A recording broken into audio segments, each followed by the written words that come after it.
He likes her. He actually genuinely likes her.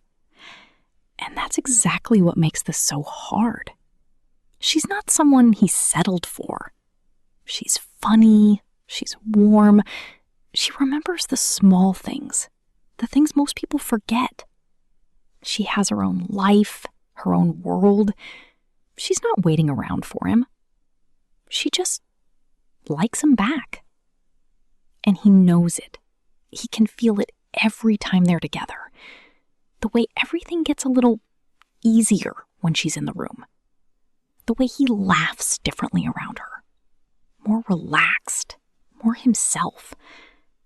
But then he goes home. And alone, in the quiet, the voice shows up. What if she's not the one? What if something better is right around the corner? What if he commits and then realizes he was wrong? So he stays. But he doesn't fully arrive. He's there, but the door is never quite closed. And somewhere, without him even realizing it, she feels it. She doesn't say anything. She's not the type. But she notices. She notices when he's fully there. And she notices when he isn't. She notices the warmth on some days and the distance on others. She can't explain it to anyone. She just feels it. Like a draft in a house. You never see the open window, but you always feel the cold. And slowly, without making a decision about it, she starts to protect herself. Not out of anger, not out of games, just out of something quiet and human. The need to protect something tender before it gets hurt. She starts keeping the small things to herself. The funny story from work, the thing that scared her, the dream she had. Not because she stopped wanting to share them, but because sharing small things is an act of trust. And trust needs somewhere safe to land. Here's the thing he doesn't see. He thinks the question is about her. Is she the one? Is she enough? Could there be someone better? But that's not the real question. The real question is about him and the door he refuses to close. Not because she's wrong for him, not because something is missing, but because closing that door means accepting that this is the life he's choosing. This is the future he's building. And that is terrifying. What if he's wrong? What if he wakes up one day and realizes he made a mistake? That fear is real. That fear makes sense.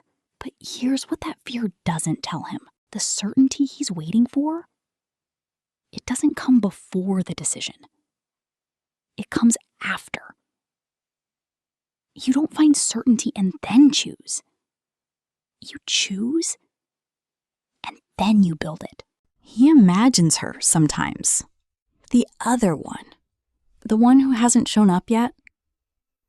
She's perfect in every way. No bad days, no doubts, no friction. But she's perfect because she doesn't exist.